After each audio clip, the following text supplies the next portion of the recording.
Bismillahirrahmanirrahim. Masih membahas 20 keburukan lisan. Nomor ke-8, mengutuk. Seseorang tidak boleh mengutuk binatang atau benda padat atau manusia. Baginda Rasul sallallahu alaihi wasallam bersabda, "Laisal mu'minu bil-la'ani." Seorang mukmin yang sempurna imannya tidak termasuk seorang yang suka mengutuk. Hadis riwayat At-Tirmidzi. Sahabat Hudzaifah ibnu Yaman radhiyallahu anhu berkata, "Tidaklah seorang mengutuk sekelompok orang kecuali kutukan itu akan menimpa dirinya sendiri." Sayyidina Imran bin Husain radhiyallahu anhu berkata, "Ketika kami sedang bersama Rasulullah sallallahu alaihi wasallam dalam sebuah perjalanan, tiba-tiba ada seorang wanita sedang mengutuk untanya yang membangkang. Maka Rasulullah sallallahu alaihi wasallam bersabda, "Khudzu ma 'alaiha wa 'aruha." Ambillah apa yang ada di atas punggung unta itu dan biarkan ia telanjang. Hadis riwayat Muslim. Maka aku melihat unta itu berjalan sendiri tanpa ada seorang pun yang menghalanginya. Baginda Rasul sallallahu alaihi wasallam bersabda, "Innal la'anina la yakununa syufa'a wa la syuhada'a yaumal qiyamah." Orang yang suka mengutuk maka tidak ada syafaat baginya dan tidak ada kesaksian baginya pada hari kiamat. Hadis riwayat Muslim. Sahabat Anas berkata, ada seorang laki-laki berjalan di atas untanya, maka ia mengutuk untanya. Kemudian baginda Rasul sallallahu alaihi wasallam bersabda, "Ya ibadallah, la tasiru ma'ana ala ba'irin mal'unin." Wahai hamba Allah, janganlah engkau berjalan bersama kami di atas unta yang telah dikutuk. Ibnu Abi Dunya dengan isnad jayyid, hadis nomor 390. Ada kalanya kutukan itu ditujukan kepada orang kafir, kepada ahli bid'ah, dan kepada orang yang suka berbuat fasik. Tentang masalah ini antara yang satu berbeda dari yang lain, yaitu pertama, ada yang mengutuk bersifat umum seperti ucapanmu, "Semoga Allah Subhanahu wa taala mengutuk orang-orang kafir, orang-orang ahli bid'ah, dan orang-orang fasik." Kedua, ada yang mengutuk dengan menyebutkan salah satu sifat dari yang terkutuk, seperti orang Yahudi, Nasrani, Majusi, Qadiriyah, Khawarij, atau kaum Syiah, ataupun orang yang selalu berbuat zalim, atau seorang yang suka makan harta riba. Mengutuk mereka dibolehkan oleh agama, tetapi tidak boleh menyebutkan sifat-sifat ahli bid'ah, karena hal itu akan berdampak negatif. Karena itu kaum awam tidak boleh mendengarkannya, karena orang awam bisa mencaci maki Allah Subhanahu wa taala tanpa pengetahuan. Ketiga, ada yang mengutuk orang tertentu, karena kutukan itu akan berbahaya, seperti mengutuk Fir'aun atau Abu Jahal atau orang kafir yang lainnya ada dasarnya di dalam Al-Quran, maka hal itu dibolehkan. Tetapi yang tidak ada dasarnya, kita tidak boleh mengutuk orang yang telah mati, meskipun ia mati di luar agama Islam. Maka sebabnya adalah mungkin saja sebelum ia mati ia telah bertaubat atau ia kembali kepada sunnah dan istiqomah. Jika engkau mengetahui bahwa kita dilarang mengutuk seorang kafir atau seorang fasik atau seorang ahli bid'ah, maka mengutuk yang lain pun juga tidak boleh. Baginda Rasul sallallahu alaihi wasallam bersabda, "La takun 'aunan lisyaitan ala akhika wa la taqul hadza fa innahu yuhibbullahu wa rasulah." Janganlah engkau bekerja sama dengan setan untuk mengutuk saudaramu, dan janganlah engkau mengatakan bahwa orang ini mencintai Allah Subhanahu wa taala dan Rasulnya. Hadis riwayat Bukhari.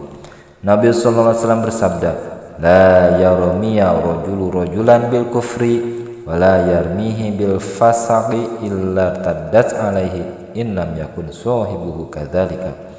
Janganlah seorang pun di antara kalian mengutuk orang lain sebagai orang kafir atau sebagai seorang yang fasik, karena tujuan seperti itu akan kembali kepada dirinya sendiri jika yang dituduh tidak termasuk orang kafir ataupun fasik.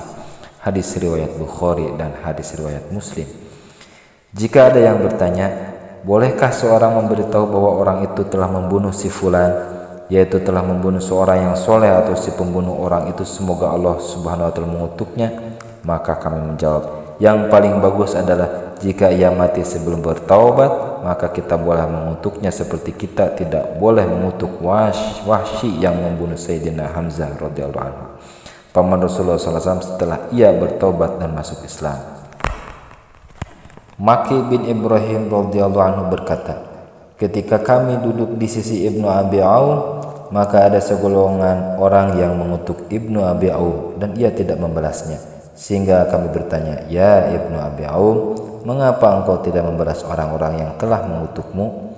Jawab Ibnu Abi Aum, biarkanlah saja, karena dua kata itu akan keluar dari catatan amalanku di hari kiamat kelak menjadi kalimat la ilaha illallah, dan Allah Subhanahu wa taala mengutuk si fulan.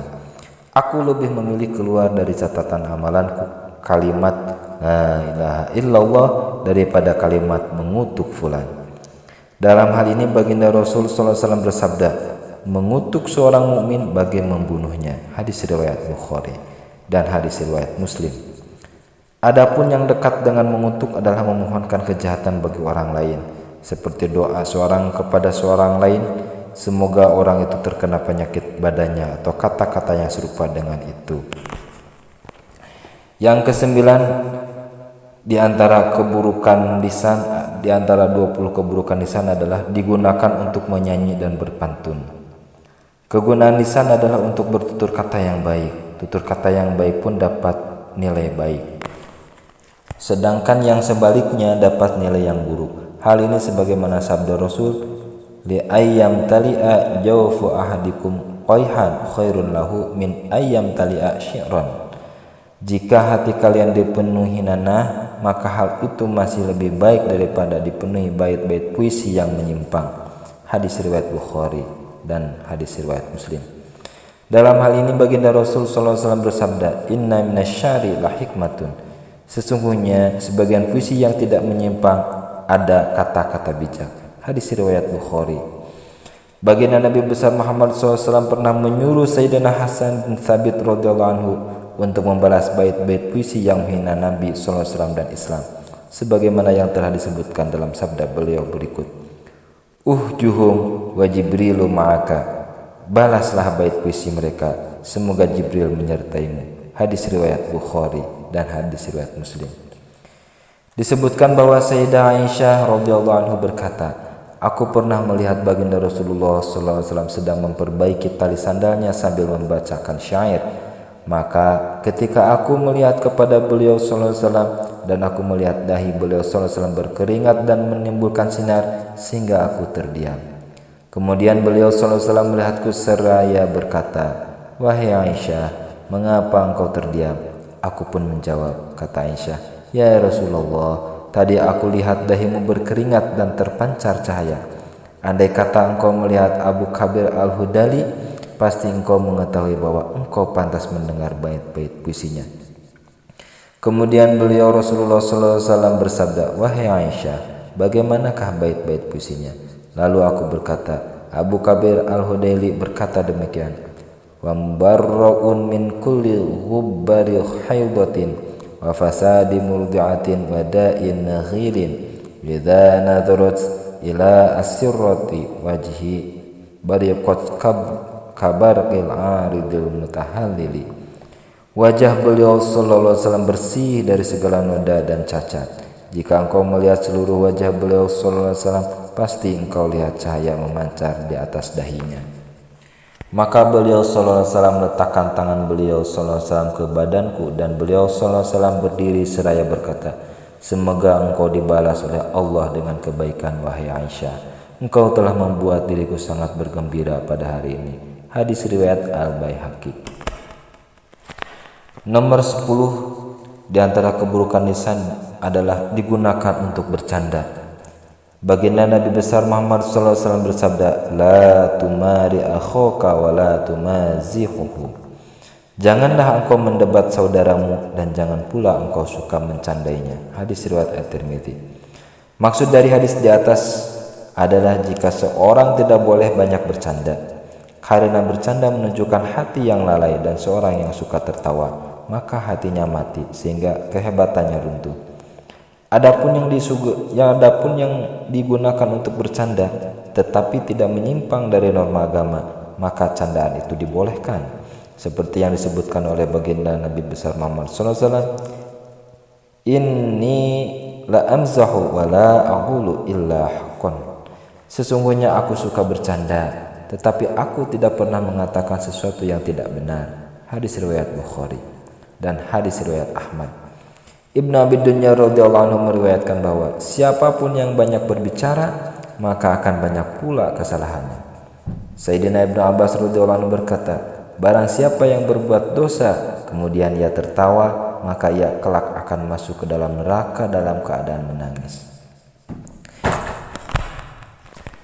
Sayyidina Umar bin Khattab radhiyallahu anhu berkata, barang siapa yang suka bercanda, maka wibawanya akan turun. Sayyidina Sa'id ibnu Ash radhiyallahu anhu berkata kepada putranya, wahai putraku, janganlah engkau bercanda dengan seorang yang mulia sehingga ia merasa dendam kepadamu, dan jangan pula engkau bercanda dengan orang yang budi pekertinya buruk agar ia tidak kurang ajar terhadapmu. Karena disebutkan bahwa asal mula perkelahian adalah diawali dengan bercanda. Yang disalahkan adalah jika bercanda dijadikan sebagai suatu profesi, karena bercanda dapat menyakiti orang lain, terutama jika seorang bercanda dengan anak kecil dan kaum wanita yang hatinya lemah sehingga mereka bisa berani berbuat kurang ajar. Baginda Nabi Muhammad SAW pernah bertanya kepada Suhaib yang ketika itu sedang sakit mata, apakah engkau suka makan buah kurma ketika matamu sedang sakit? Jawab Suhaib, sesungguhnya makan buah kurma dengan sebelah mataku yang tidak sakit, ya Rasulullah. Maka Rasulullah SAW tersenyum. Hadis riwayat Ibnu Majah dan hadis riwayat Al-Hakim.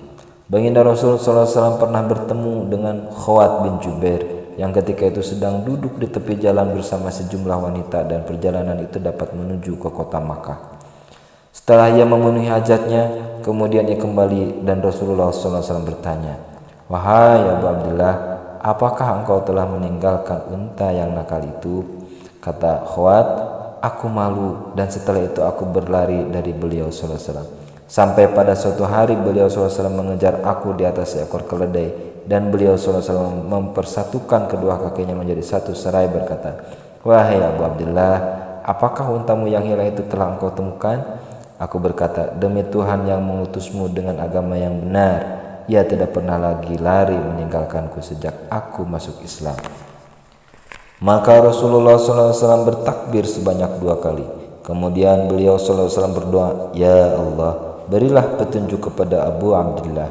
Maka Abu Abdullah menjadi baik dalam keislamannya. Hadis riwayat At-Tabrani dan hadis riwayat Al-Hakim. Nuaiman tidak pernah melihat seekor unta pun yang masuk ke kota Madinah Al-Munawwarah, melainkan ia telah membelinya. Kemudian ia mendatangi Nabi besar Muhammad SAW seraya berkata, ya Rasulullah, aku telah membeli unta ini untuk aku hadiahkan bagimu. Tiba-tiba si pemilik unta menagih uang pembelian unta kepada beliau SAW. Kata beliau SAW, bukankah unta ini telah dibayar oleh pembelinya? Bukankah unta ini telah dihadiahkan kepada kami? Maka si pemilik unta berkata, ya Rasulullah, aku tidak mempunyai uang sedikit pun, tetapi aku ingin memberimu hadiah. Sehingga baginda Nabi besar Muhammad SAW tersenyum dan menyuruh orang lain membayar unta itu. Itulah sejenis canda yang dibolehkan oleh agama, asalkan tidak menjadi kebiasaan. Hadis riwayat Az-Zubair bin Abu Bakar, Al-Faqihah dan Ibnu Abid Dar.